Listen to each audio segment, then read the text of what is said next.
Welcome to Eye on the Illini Live. This is the post-game edition. We got Marcus Griffin. We'll have Ked Prince on, and we may have Brad Sturdy. There is not a good signal at the United Center, so if we can't get even his voice, then there's not a lot we can do there. But we will look at this. So, Marcus, you and we watched the end of the game together here. The positives are that you played an Alabama team close. Yeah. You had the two Ivasiches who clearly don't they're not at 100% yet. Petrovic is not at 100% yet. I thought Petrovic showed a ton of potentials there. Yes, he brought some energy. Yeah, and I mean, you're talking 12 minutes and 5 assists.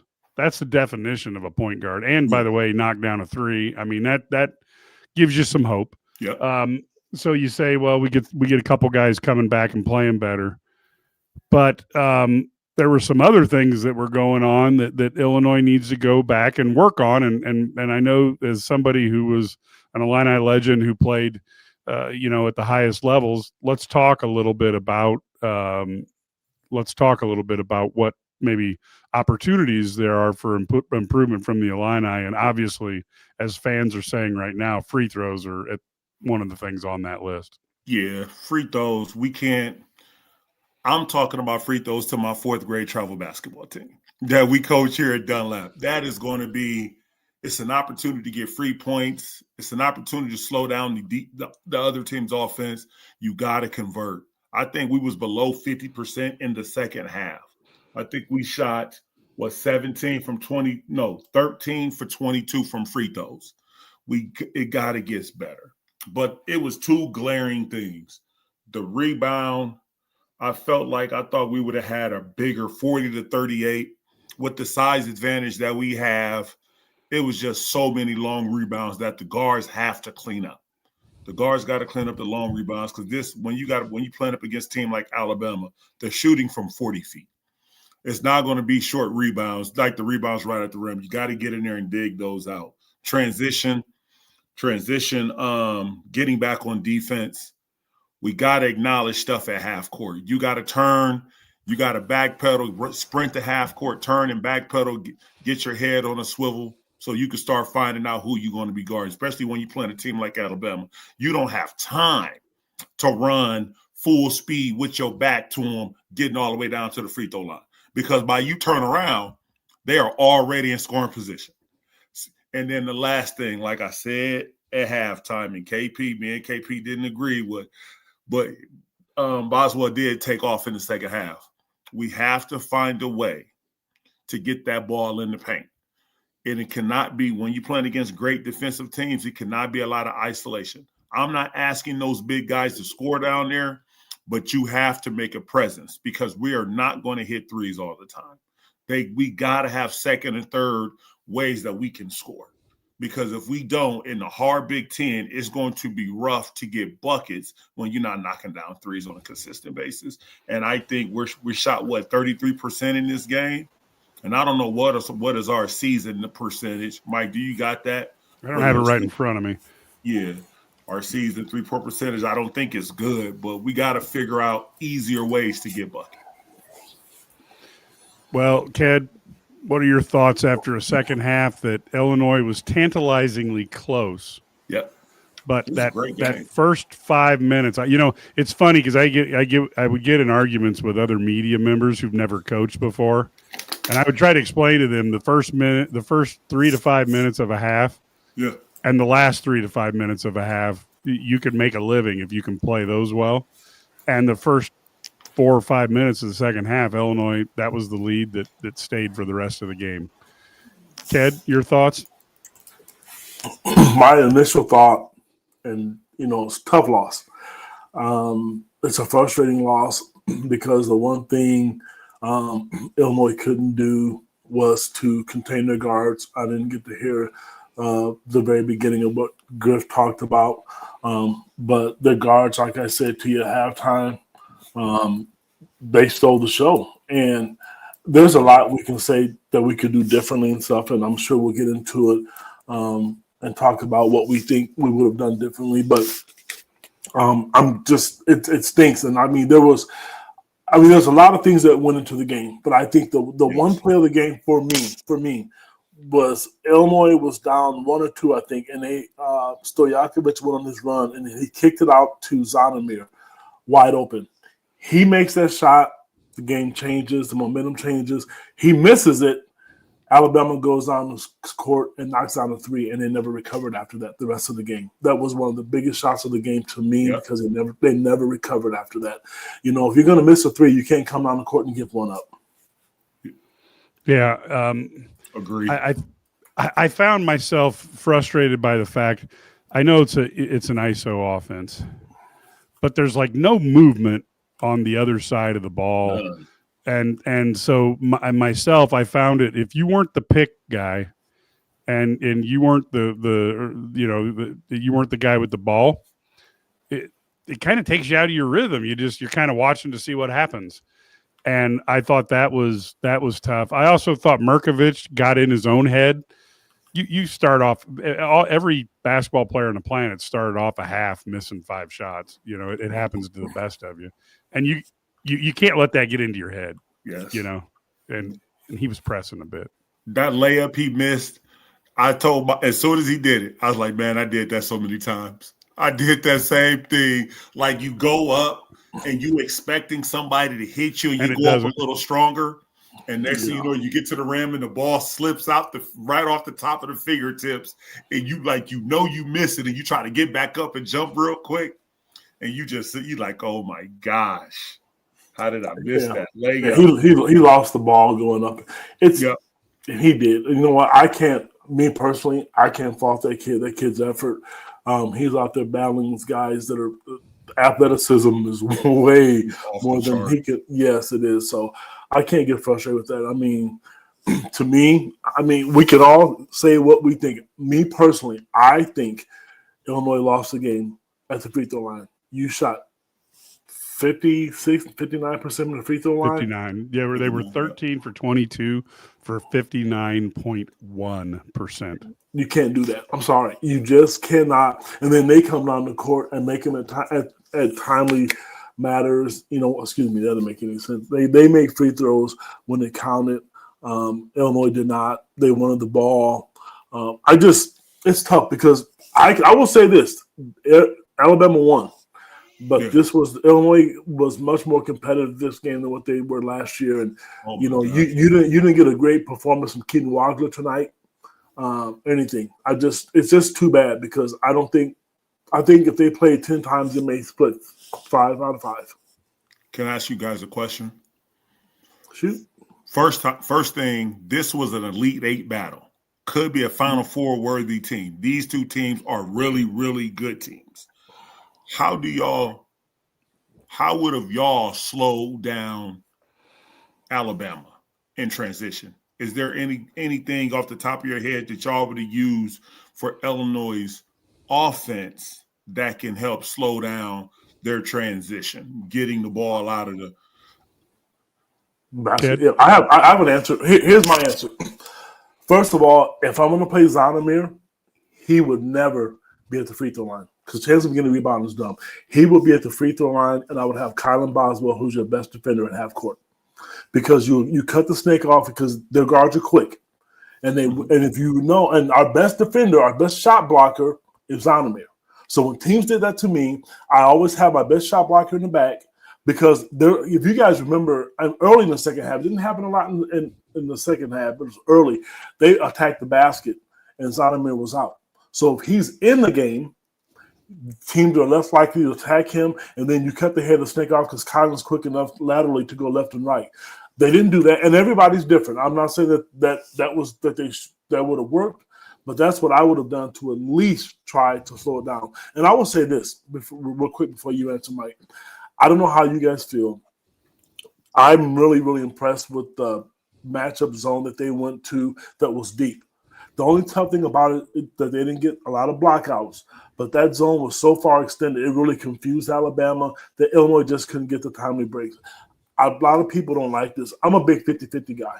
Every time there was a 50-50 ball, Illinois couldn't come up with it. Griff, they couldn't come up with it. You know, Andre misses the ball down against the layup, they get it back. It matters. I mean, it really and truly does matter. And you're not going to hear anything about officiating. I have no smoke about officiating because both teams were in foul trouble, good calls, bad calls. That's not why Illinois lost. Illinois lost because they didn't make free throws. That's why they got it. I think they didn't make free throws, but also they couldn't get a stop. I mean, you have to defensively, you have to be able to get a stop. I used to play a lot of junk zone because I didn't have the best players, and we could use those zones, switch them up, and get stops on people. And I think this is a game where you needed to get a stop every once in a while, and I think that's something that over the course of the season. And I don't like the word tough because tough isn't the right thing, but there's got to be a resolve that, we got to stop him this time. My guy isn't going to score, and maybe I'm stuck guarding Marcus and that there's no hope, but I got to say, he ain't going to score. Yeah. And I didn't feel there was that line in the sand, that they said, you aren't going to cross this. And that was one thing I think was an issue. You got to get a stop every once in a while. I agree. And that was concerning. Free throws, I totally agree with the free throw thing. I was a 93% free throw shooter and I sucked. So you can learn how to shoot a free throw. And then the other thing that I have a problem with two guys on offense moving and the other three getting bored and kind of watching.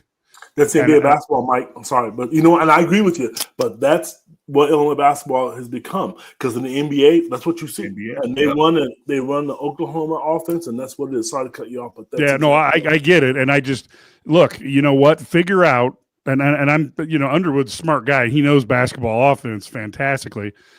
Figure out some motion for the guys on the weak side. Give something to get them involved. You know what I mean? If nothing else, one guy, I mean, if you're going to stand and watch, to Marcus's point, have that guy run back on defense, so that you don't get fast breaked on. I mean, I'm sorry, but and then can I say something? Go ahead. So first thing, did y'all see the 4-out-1 in that they did at the beginning of the second half? Yes. 4-out-1 in. But yes, I'm screaming at my TV after the first. Did y'all see? I sent the text message to the guys. Yeah. And I was like, I did not like that first 5 minutes. And in my head, I was saying, let's pick them up in a 1-2-2 and fall back in a 1-2-2. They played the 1-2-2 later in the half. It was too late, yeah. It was too late. But all I was thinking is we need to slow them down. Right, exactly. And the best way to slow them down, let's throw up some little false press just for them to take some of the air out of the basketball, and let's fall back in the zone because we couldn't keep them in front of us. We couldn't keep them out of the paint. Let's fall back into that zone because that zone slowed them up a lot. A lot, it did. It slowed them up. And I would have just took that we would not have played man-to-man for the next 7 minutes of that game. We would have started at that 15-minute mark, took it down to about the 8-minute mark, playing that zone. I kid you not, we would have had to lead because those guys now, but again, though, KP, like you said, we wasn't getting those long rrebounds. Those 50-50 balls. And I'll tell you, another 50-50 ball. Why were they not getting them, though, guys? Because the guards was leaking out. Yes. Well, and the other thing is, and this is what I think the kryptonite is going to be, teams that have guards who are both fast and laterally quick are going to give Illinois fits. Yeah, I agree. And I just think the lateral quickness, you spread the court out, and I think that was problematic. I mean, you've literally got to make physical contact because if a guy's quicker than you, if you don't put a butt on, if you don't find a way to get between him and the ball, you're in big trouble. And when you've got a lot of court to cover, I think that's a tough one for Illinois. Tell you another thing real quick. I mentioned Zonderman's 3. How about you had an 86% free throw shooter walk up for Alabama, miss the free throw, and then you get a lane violation. You could see that one on TV, folks. I don't care. The whole excuse that you never see it called, it was so clear. We were like, oh God, that one's coming, I threw something I threw a water bottle at my TV. But see, and those are the kind of things, believe it or not, that cost you games. And like I know I'm reading some of the comments, people Brad Underwood don't like to play zone, but I'm gonna tell you, I think it helped them tonight. Now, I will say this. I'm looking at the schedule. In the tournament, this is gonna happen again. And when they play UConn, but Illinois is not going to face guards like that. Their guards are 40, 45, 50% of their offense. Oh. They make tough shots. I mean, and sometimes we can overanalyze. I'm going to tip my hat to them. They made crucial shots. They made big threes. And yes, the zone slowed them down, but we didn't capitalize when they did this. And when you play zone, especially in a shooting environment like the United Center, they're going to be long. And I agree. Guards didn't block out. And I know that was talked about. I know they talked about their guards rebounding, and they didn't do it. And they leaked out and giving them second and third chance points. And when you do that, you give up a three, then you come down the court and don't score. But all this beside, as good of a shooting team as they're supposed to be in tonight, it wasn't great. You have to make free throws. If you're going to be a team like this, there's no way. And I'm going to tell you my last comment. As much as I hate to admit this, guys, I think Ty Rodgers would have helped them. They need that one dude who's just keep it PG, who's a jerk. Who's a Lucas Johnson? Yes, they need that. And Ty Rodgers, Kylan does really, really well. Don't get me wrong. You need I think he does. But you need another guy need more like than that. one, yeah. Yes. Because it's not Highlander. Yeah, because it's tough for him. And I'm going to tell you, I mean, he's going to log a lot of minutes because what they're expecting him to do, defensively, and it's going to be tough for him. And no matter how you look at it, so here's a guy that logged 39 minutes last game. He logged 33 tonight, and I think personally, this is me. I know people don't like to hear this. I think it affects his shot at times, and having Petrovic back should help. Oh, yeah, I think there's and look, I want to be clear here. I'm not particularly there was plenty of things to work on. This is probably a good thing because now Underwood can chew on some people during practice about getting rebounds and hustling down court and a variety of different things. But I will say there were some, like I said, there was some reason for hope as well because neither of the Ivasiches is particularly healthy right now. Right. And you could tell they didn't have any wind. So you didn't have that. And Stojakovic is still coming back. So, he's good, man. Yeah, he is unbelievable. He's tough. And then I'm telling you, Petrovic, I got to be honest, because I've made more jokes about John Belushi and the chocolate donut stuff from the Olympics, but I'm telling you, this guy, when you're in there for 12 minutes, you go 1 for 1, but you end up with 5 assists in that time frame. The only thing he did is he had more turnover, and he played defense where he got over in front of guys that nobody else was getting in front of. Yeah, he stopped a drive. So I think there's some hope that as Illinois gets these guys back, that they'll be stronger. But again, I give props to Alabama. They were too quick. And I was going to ask you guys remember Loyola Marymount? Mm-hmm. Back in the day, I do. I'm telling you what, I would get some films up of their fast break off of made baskets, and I would force Illinois to run up and down the court until they proved to me that they can stop that. I think Illinois, people say they're not fast. They're not lightning quick, but they're good enough to keep people in front of them. They just are. And we cannot minimize the fact either. You're right. You don't have neither twin, Zonovan or Tomislav, is healthy. Tomislav looked like he's winded. He looked really, really tired. He could barely move. And you know what? He picked up some weight. And I don't know, maybe he's tired. He didn't look as quick. He didn't look for his pick and pop game. I know he tried, going into the post a couple times. It's an excuse, but that's not why they lost. Even though they're both out, I think this team is good enough to where they lose by 4 points, they still could have won. And you don't have a healthy roster. So if there's a silver lining that you're looking for, hopefully that they're going to be healthy. And I just think when you look at the team in general, when they're all clicking, I'll say this. Isolate Andrei Stojakovic early then when it's crunch time. Putting him at that pitch post corner let him go to work all the time. Why wait? Why wait till the second half? Get him in foul trouble.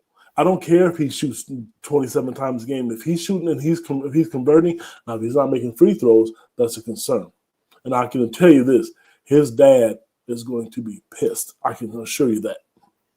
Let me give y'all something. I think I was reading the comment, and as I was thinking about the game, it jumped into me. It hit me in the head. Illinois tried to play Alabama's pace in this game, and I felt like, could we have slowed the game down a little bit to get it to more of the pace that we want to play? Because we're not as quick as Alabama. You're trying to run up with Alabama. I think Alabama loves to score to get to the 95s to 100s. But I don't think Illinois wants to play. We can score, but I don't think that's the pace that we wants to play. And maybe next time when we play a team like this, we just slow the ball. We don't run the ball up. We just slow it down, run some time off the clock. Let's run through our offense. And so we can get good shots at the basket. But that second half, it was just their defense was so physical and those guards was getting into us. It was just ISO. It was ISO after isolation after isolation. I wish we could see how many assists we had in the second half. Yeah, and Marcus, I will tell you that the other thing that kind of gets me with that ISO, though, is there were multiple possessions where you got down to 10 seconds and the ball hadn't been inside the 3-point area. And you know, you got to get some penetration. And I think when it comes down to the end of the game, I feel pretty confident that Stojakovic and Boswell are willing to go out and make the big plays. Oh, yeah. But you're going to need a couple more guys to be there so that they can't load up on them. And I think that's the, you know, and I don't care who it is, whether Merkovich, you know, gets his confidence back a little bit, or Wagler, you know, or Tomislav feels better, but they got to get another offensive threat or two out there during crunch time. Because if I'm out there, I'm going to collapse off of my guy and make sure that I can help with Boswell and Stojakovic if I'm playing defense against him. What's our best lineup? What's our best lineup?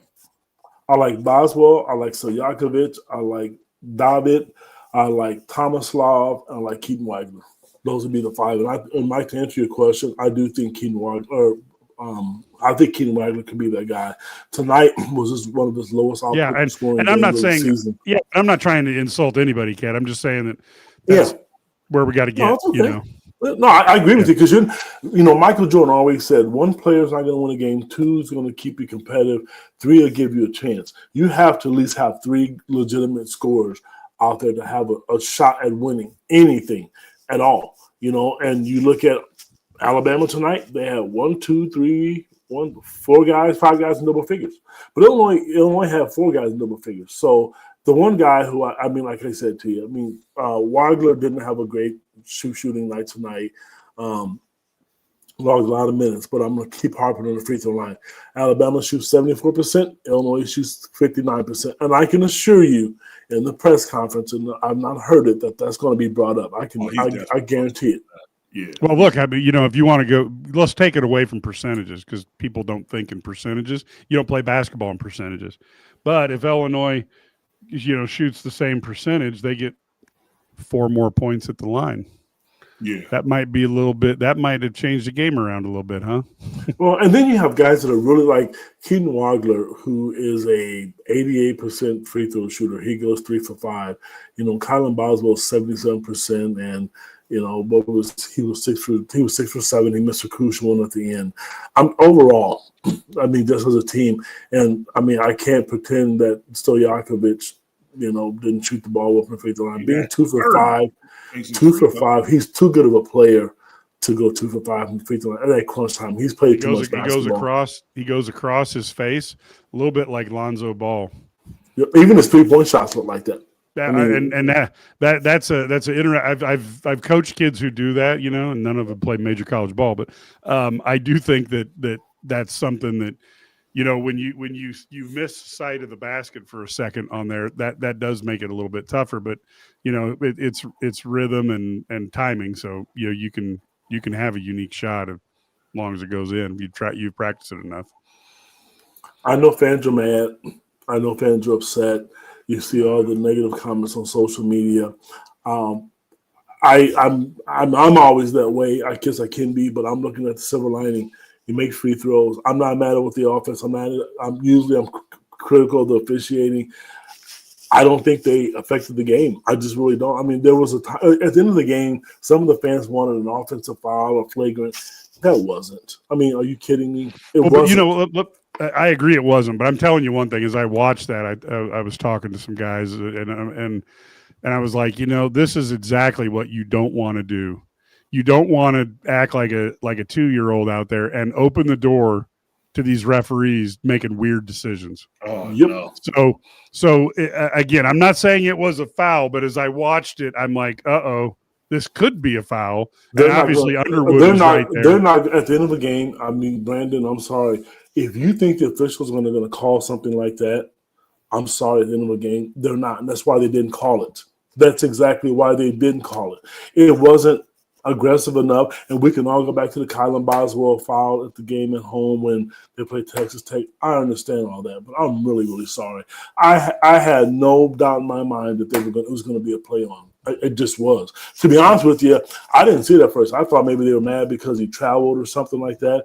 And then I'm like, no way. There's no way. But at the end of a game, they're not going to call that. I'm sorry. Now, if it was intentional, yes, but that was too minimal. I'm sorry. And it didn't cost them the game. Free throws cost them the game. Yeah, I thought the referees overall were bad to both teams. I thought they called too many fouls. I thought they let quite a few travels go by both teams. That's why I said it was fair. As long as you're going to do both ways, it's fine. But I didn't think they were particularly – let's put it this way. They didn't affect the game. I just didn't think they were particularly competent. But free throws and half-court defensive breakdowns lost this game. Because even with the free throw shooting, if we would have just communicated on a couple late half court drive to the basket, we was in the game. I'll tell you what, fellas, you know how good a rebounding team Illinois is? Alabama, and Illinois out-rebounded them, but I'm going to tell you, it wasn't easy. I watched them play Purdue. They focused on crashing the boards tonight, and they made it tough for Illinois tonight. That was another key thing. Or Purdue beat them? Purdue beat them at Alabama. So and I think they are rebounded. I think they are rebounded Alabama. I could be wrong, like 52 to 30 something. It was a lot. Ooh. It was really bad, and that's why Purdue was big, but they focused on it. They went in to do that. And Alabama, which I understand that they lost the game, so they were challenged and they met their coach's challenge. Yeah, and look, if you go down, I think it's like the last 3:21. I don't think Illinois had a stop, and you've got to get a stop. And again, these are all things that you can work on as a coach and as a team, as a development. I really disagree with the folks who are talking about you don't schedule tough. I think this team has enough potential talent-wise that you do schedule like this. Because this is how Izzo does it, and he manages with teams that everybody wants to throw dirt on his grave every year, and he manages to get teams going into the NCAAs, and MSU doesn't always win those games, but you got to get ready for Big Ten season, and now they've got. I mean, UConn's going to be tough as nails. They're gonna have some tough teams, and Tennessee's not gonna. They're gonna play great defense. Illinois is gonna need to get better, and that's how you do it. I'm all for that. Sharpen steel. I don't want to see Illinois play Champaign Centennial. I want to see them play good competition. They're good enough. You saw it. They were on the big stage. Anybody. And by the way, Izzo won the big game in 2000. So yes, he has. And I was a hell of a lot younger guy when that happened. I think I was 33, not 58. So, I mean, that team. Yeah. And that was a good team. Yes, it was. And so the bottom line is Illinois is going to have to figure out, this team, it goes on a journey, and they've got to be able to start. I don't want them to peak. Like last year, what do you think they peaked in? Late December? Mm-hmm. Then when KJ got that January. left wrist hit, and then it was a different team from then on. So I would much prefer to see, they've got things to work on. I'd prefer to see them do that. And by the way, I'm just going to say right here, you want to make me laugh? All the money in the world, that's freaking hilarious. You see the dollars Duke is paying. You see what BYU's paying AJ. You see what Kentucky's paying. I mean, no offense, but if you want to prove to people you don't know anything about college basketball or what's going on, if you think Illinois got the top dollars in basketball, you are in your world is not reality. I didn't know how to. Okay, it's Ked's turn. So listen to me. I can tell you 2 kids that did not come to Illinois because of all the money that these people think that Illinois has. Okay, do you think Donnie Sarr would be a Duke? He was demanding a hell of a lot of money. Who you say? Donnie Sarr, who's a kid who was a lock to Illinois. And this kid was just flat out begging for money all over the place, and Duke paid him. Okay. Illinois just lost, I don't want to say this high school kid's name either. I mean, I shouldn't do that, I guess. There's another kid that is playing who just committed to a school and was demanding at least $2 or $3 million. So for the people who are going to sit here, I understand that you can think whatever you want, but I'm going to tell you, I will never, ever get on a podcast. I would never write anything unless I was 100% sure. And Mike knows because I've showed it to him. Correct, Mike? You've seen those text messages. Illinois is not going to pay out all this money for these kids. And so these people can think that if they want. That's fine. I'm cool with that. But it's not true. Sorry. And I don't blame them. Brett Bielema was the same way. You can't – I mean, some of these kids are demanding all this money as a freshman. I think Clemson, North Carolina, Gonzaga have guys on the bench that are both in the top 30 and they don't even get off the bench. But you're going to pay a guy, $3 million and they're not proven? So for the people who think that, they're wrong. And if I'm going to pay somebody like Sijakovic, he's a proven player. But no, they don't have all the money in the world. I'm sorry. Yeah, I'm not saying Illinois is underfunded, but let's say – top 15, I can live with that. Top 10, top 5, no. Ain't the Big Ten the top conference in NIL this year? There was that's the problem with this is the transparency component. Yeah, because you don't really know how much they're spending. True. You'll have that supposedly next year. But that's why I've said on the podcast on football games, I'd love to see number 1 Ohio State 10-0, 30.5 or whatever they're spending. Illinois number 21 7-3, 8.5. So the millions, Yeah. And like I said, Illinois does a good job. They but the bottom line is there's it's just not this money machine. Obviously, Marcus, you made billions, but not every basketball player. Well, so here's the deal, Mike. I have some numbers for you this time. I just Googled and it's out there. The top teams, $10 million basketball clubs. Okay, where do we go here? Computer. Arkansas, BYU, Duke, Indiana, Kentucky, Louisville, Michigan is one. North Carolina, St. John's, and Texas Tech. Did I miss Illinois? I don't think I heard that. Okay, that's in the $10 million club.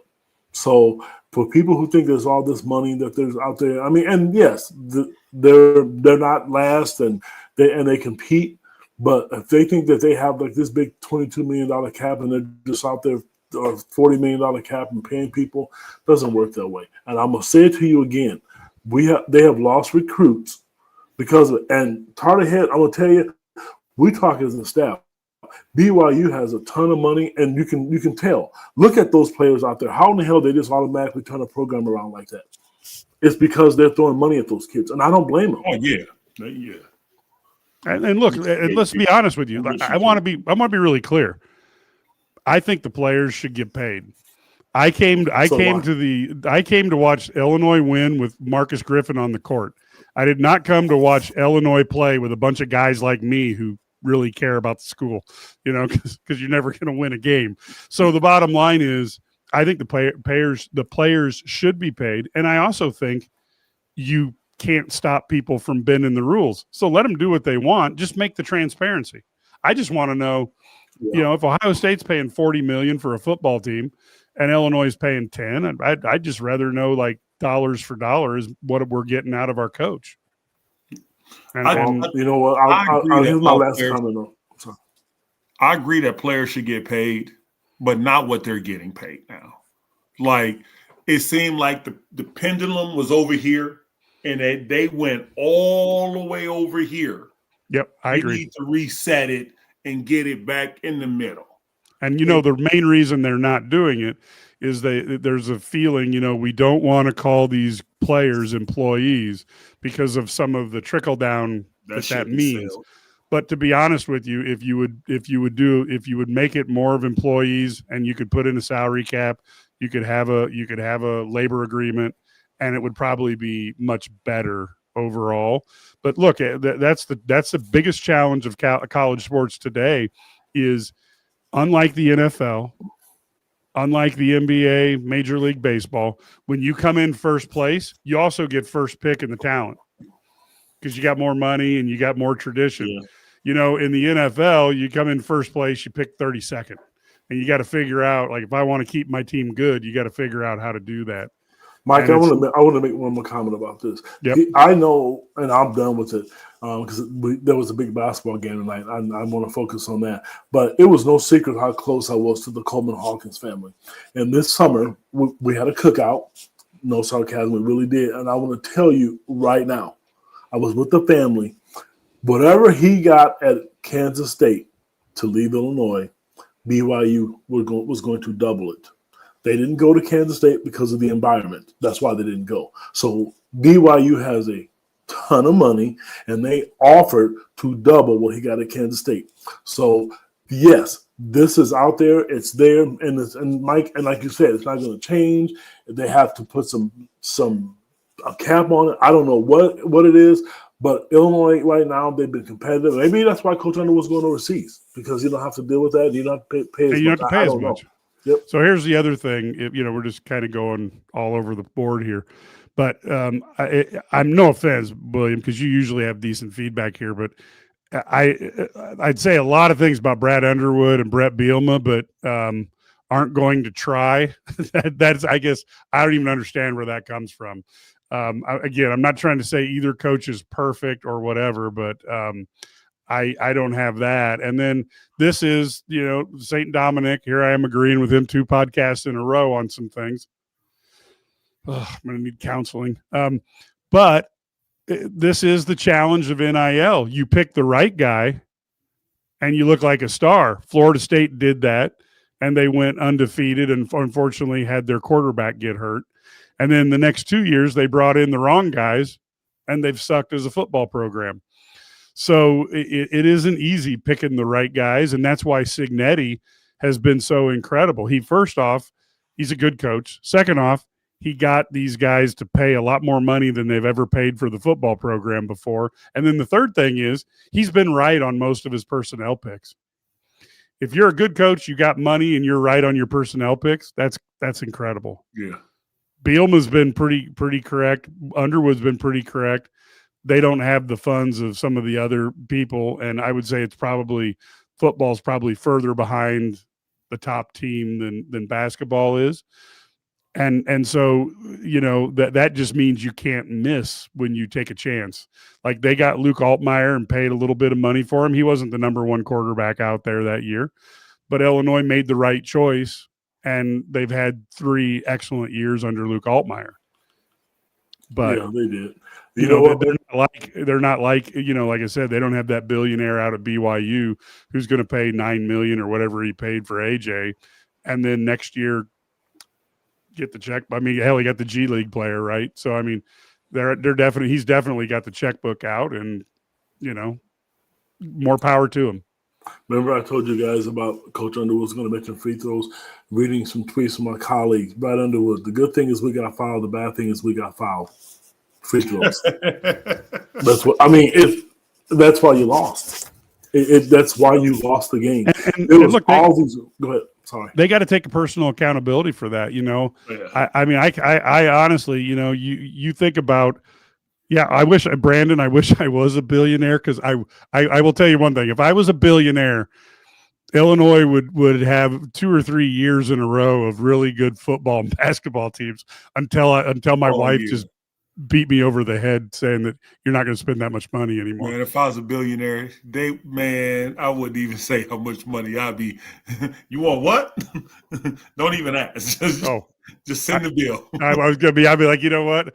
I'll get the first 30 million, and Marcus gets the next 30 million. We'll have a $60 million football roster, and we'll see how good Mr.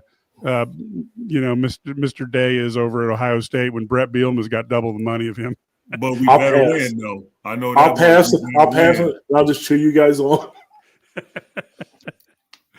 But no, look, why hasn't the Jags owner done more? Shad Khan has done an incredible amount of stuff for this program, football and basketball. You couldn't ask for a better supporter of Illinois sports. Larry Geese, the same thing. So you got two guys who are really, helping this program for the success that they have. You wouldn't hear me say anything bad about either one for their support for the University of Illinois. I don't know, Ked, how do you feel? I'll tell you right now. I'm gonna be real careful how I say this. They wanted to offer a lot more money, and there was some hiccups behind it. I have to confirm because I don't want to say the wrong thing, but I'm gonna tell you right now, they've offered some money. But sometimes when you make that kind of money, you want to be, and I don't blame them because it's their money, it's not the money. They want to dictate how it goes and who gets that money. But I'm going to tell you, Shad has offered, and he has been really, really nice. I mean, just think about this. If you follow us on Twitter, I mean, Brett Bielema got, when he was doing recruiting in the first bye week, he gave him his airplane to go recruiting. So I'm just telling you, there's something, and I don't remember what it was, the reason why he couldn't just throw a bunch of money at Illinois. If I find out, I'm not asking you, beg you to subscribe to our message board. It'd be great, but I'll put that out there on there. But I will tell you, he has offered some money. I know that. I think he built a golf course on there too just recently, if my memory serves me correctly. Yeah, and I mean, I don't know where this program would be without him the last, 10, 15 years. Now let's go back to this comment. I want to hear your guys' Marcus on this. What were your thoughts on the changing up of moving away from the zone and back to man-to-man? You asking me that? Yep. I'm going to put you on the spot. I did. Like, you showed them we got back in the game. I think we stopped their momentum when we went zone. They was flying. We stopped their momentum. They couldn't score. They were shooting even deeper shots.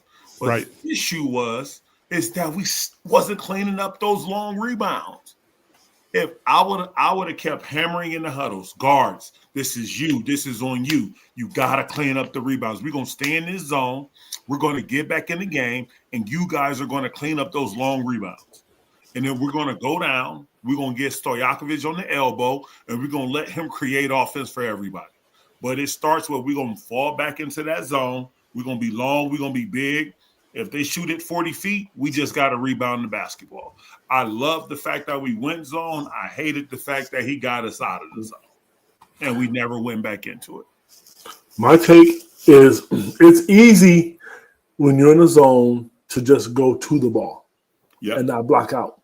That's the bad thing about it, because some of those shots were long enough to where 50-50 of those balls Illinois probably could have gotten. But when you shoot them like that, because you're a zone, you're guarding a spot. But I will say this: they spread the floor, and they really, it was like a matchup zone, which I kind of liked. I'm not gonna lie to you. If I did, a lot of people, Brad doesn't like zone, and I hope he goes back to it because I thought it was really, really effective, especially when you're playing a team with good guards. Sometimes you change it up. I know, like for me, I play a man, and then I'd always call them out 1, 2, and 3. I never yell 2-3 zone. I never yell 1-3-1. I think that's cheesy in junior high because teams hear you call it out, then they're prepared for it. Sometimes before the shot clock, I would change. I would tell my team, and once it gets to 12 seconds, we do this, we do that.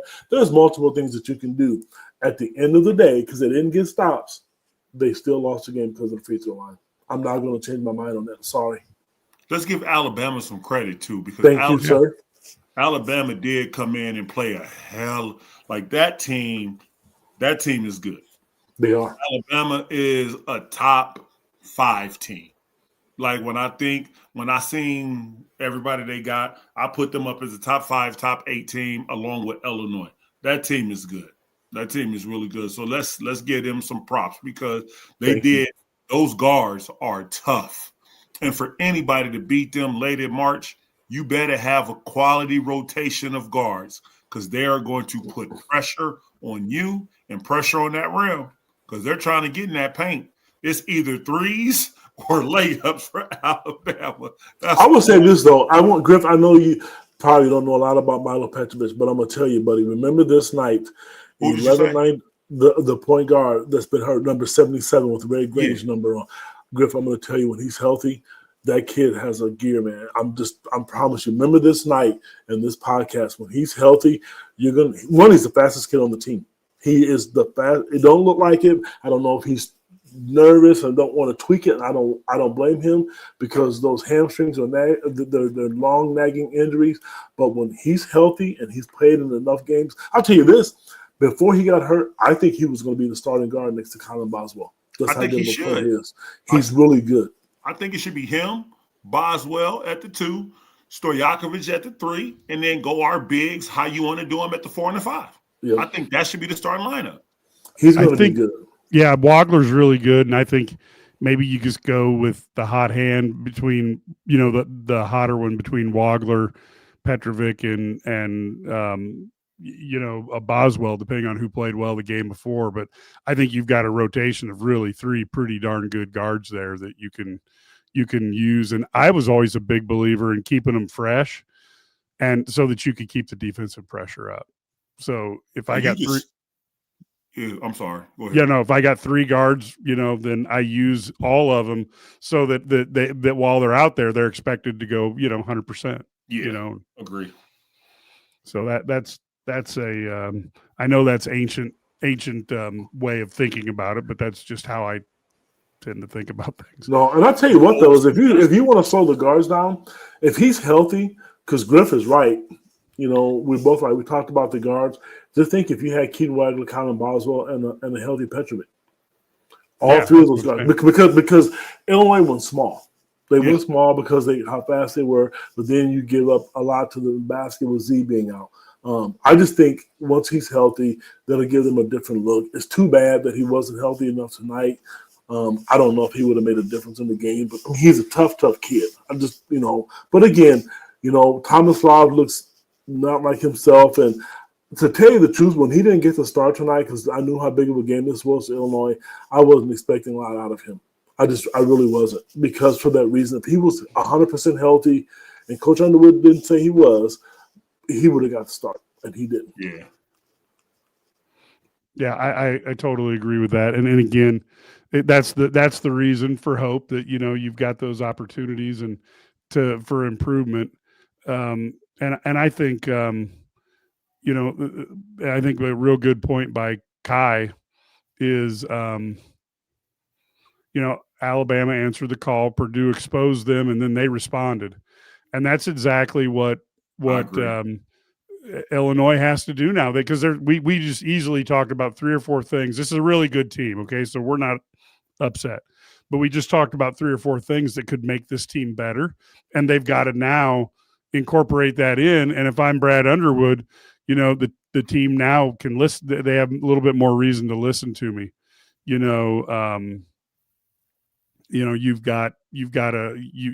should have their attention, because I don't think these guys at all enjoy losing. So when is the UConn game?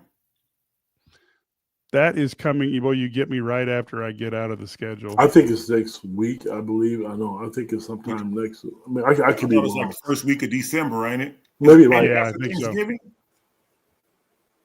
No, I'll get it up here in a second. Yeah. So we talk about this is exciting podcasting right now. But we talk about, with you've got They're gonna have to play Long Island and UT Rio Grande, and then the day after Thanksgiving on Friday the 28th, UConn, and that's right in the middle of the day. So that should be really fun. That's a terrible game. Same thing with UConn. You know what though? Play basketball. Then because they're playing the same game, same time frame. Compete. A week and a day later, you play UConn on a Saturday, prime time, 7:00. So they may be. Who was right after Thanksgiving? That's just. UConn's the 28th, so the day after Thanksgiving, and then Tennessee is the day of the Big Ten football championship on the 6th of December. And that's at Tennessee, right? Yes, it is. Oh, that's going to be an awesome atmosphere right there. So, but you know what you got to work on, and you've got Long Island and UT Rio Grande. Take care of some business, and maybe also have a little bit of time to get some guys undinged up a little bit, which is also something that's necessary as well. Yeah, I saw Coach Underwood made the comment that Milo's practiced 3 times in 40 days. And I know people are probably sick of hearing that, and I understand it. It takes time. It does. It really does. And just think about how good Thomas Love is. And tonight, I think, what do you have? 3 points tonight? He just wasn't himself. He was 1 for 3, I think. Yeah, and we know how good he is. Yeah. So he wasn't himself, and but I get it. And people will look at this. Yeah, I think I'm more impressed with this game than I was with the Texas Tech win, because it's just the level of competition that I think Alabama is. I think Illinois is really, really close. Griff, here's what I don't know who said it, you or Mike. Alabama got beat at home by Purdue, a teachable moment. Brad Underwood got beat tonight at the United Center, teachable moment. They're a good team. They are. When you look at the whole team, the body of the work, they're a good team. Matthew, you're right. 2 for 5 from Andre. It was just I'm just baffled. But like I said to you guys, his father is very, very competitive, and I can assure you there'll be some conversations had about that. And not, and Andre knows. I mean, he really is. But I don't want to see this team a wasted opportunity. I know people are mad and saying Coach Underwood can't coach. I have no problem with what they did tonight. Substitution-wise, they did. But as far as like what they did, what they ran on defense, the zone, kudos to Coach Underwood for giving Coach Cam Crocker, a chance to play zone. Other guys that coach with Coach Underwood, he didn't give them an opportunity to do that. And so I'm cool with that. But my only complaint other than free throws, probably some of the substitution patterns. There's a couple guys that I would have on the floor more. And some guys I probably would have shot them a bit more. That's just me, but maybe they saw something different than I did. But, to each their own. Yeah. I mean, again, I have a hard time getting too fired up about, there's always in any game you can look back at, well, I should have done this, I should have done that. And I'm sure Alabama's looking back and saying, well, what if we'd have done this and that too? We could have maybe won this easier. And I think the Illinois team did a decent job, but again, there's so much opportunity for improvement here. And that's what you want out of a team, Yeah. You don't want a team that you look at and you're like, yeah, there's no way we could have hung with these guys. And I think this is a great one because I don't know in the Big Ten, I don't know if you're going to run into a team that at least guard, even I guess there's no guards. Yeah, but Purdue has good guards like that, but they're not as athletic. They're just really savvy, good shooters. You're not going to face guards. Yes, you just got to get a hand up because they're not going to blow by you. I mean, when you look at the whole conference, and I've seen every team play, I don't see a bunch of guards like that. And there are some good teams in the Big Ten. Don't get me wrong. I understand that, but I don't think Illinois is going to face them. Now, having said that, you have to be prepared for the tournament because you're going to face a Gonzaga, a Duke. You're going to face a team with some good guards. This is why I say this is a learning experience, and they will. And I would say this too, though. A guy we haven't talked much about was Kylan Boswell. The way he bounced back in the second half, I was really, really encouraged to see him do that. That was nice to see that with him. Our boy David, he didn't have his typical 27 and 21, but still, when you look at the end of the day, yeah, he did. He still put up a double-double. And he had 4 assists and played 30 minutes. So he didn't shoot the ball well tonight, but, he was 2 for 6 from 3 and 4 for 13 from the field. Not your typical day, but I think playing against athleticism like that is only going to help him as well.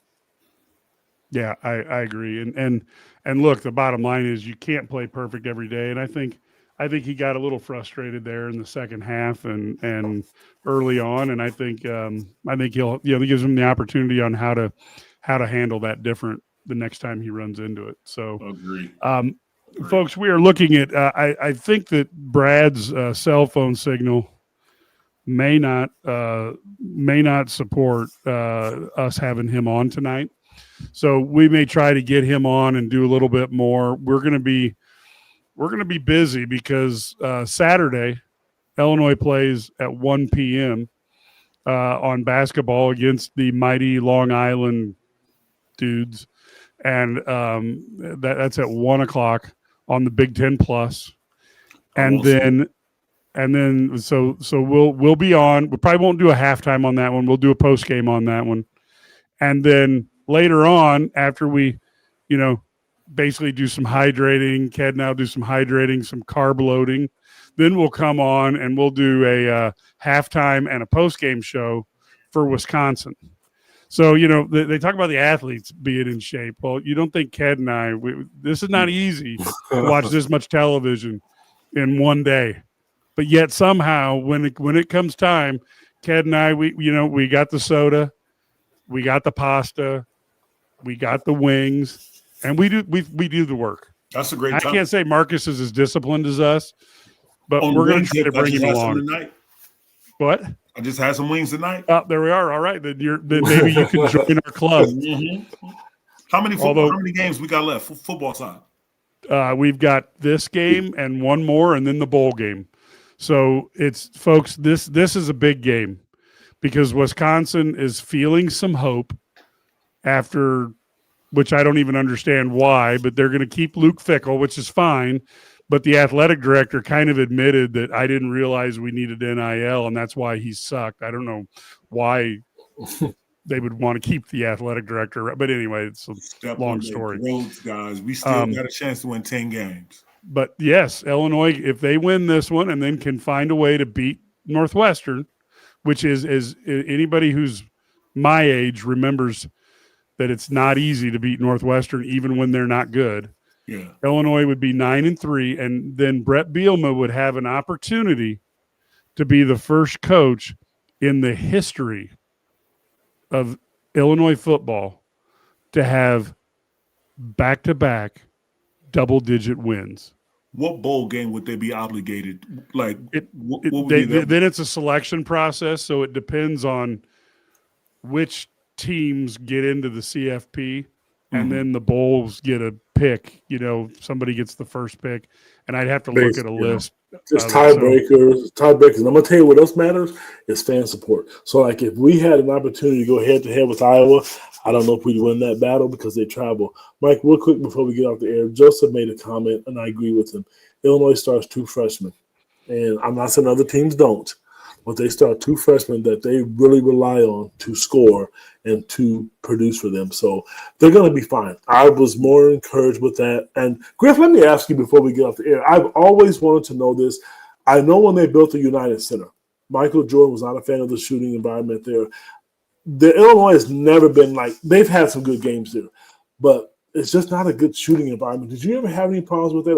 Or did the coaches ever say anything to you guys about it? I know a lot of teams talk about it because you look at Keaton Wagner's percentage, you look at Merkovic's shooting percentage, Kylan Boswell.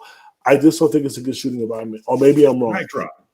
It's the backdrop. It's so far away. It's the backdrop. It just looked like it's just endless space. Like they've had good games, but we have never shot good in that arena. Never shot the ball well. It's just like that place, like all the basketball arenas are like that. It's a bigger court that they're used to playing on for the NBA, and then that backdrop is just so far. Okay. It's like when you get behind that rim and when you see it, it's just a deep space. Okay. Because I've always heard that. I remember when they built it, that was one of the complaints, and Yep. I've never been a fan of it. I think the shots are long, and when I look at Keith Wagler, all of the misses he had earlier were long, and then the second half they were short. He was trying to adjust to it. It kind of tells me it kind of got into his head a little bit. College arenas are not like that. If you can see, like, you got fans right behind the rim, and then you got a couple of, and then there's some bleachers right there. It's like you don't get that empty space that you get in the NBA arenas. They try so much because you go to certain places, they put up a black curtain because you're not going to get so much to try to cover up that space. But a lot of places don't. It's just, and you just look, you like, man, your depth perception can get off. Say, okay, I thought so. I want to make sure because I remember hearing people say that. It was either Pippen or Jordan. I know one of them said it. But that's not why they lost. So don't, tweet me and say, "Oh, okay, make excuses." That's not why they lost. Sorry, guys, because Alabama shot on the same rims. I understand. Tonight, the better team won, but something tells me these two teams can play again. Yep. NCAA like I in said, Chicago, I will be there this year. Yeah. This I think will be this may be a rivalry that would be kind of fun to do again. Yeah. This Illinois team is going to get better. They've got some, if not youth, they've got some inexperience at college ball that these guys are going to pick things up and get going. So, folks, it's we've hit the hour mark, and it is almost going to be midnight here. So we are going to sign off, but you will be able to hear us after the Long Island at Illinois game. We're hoping that will be a boring podcast, just talking about Illinois blowing them out. And then, like I said, we will be back with the Wisconsin game. So that should be a ton of fun. So we are looking very much towards getting that done as well. So, folks, until then, go Illini. ILL, INI. INI.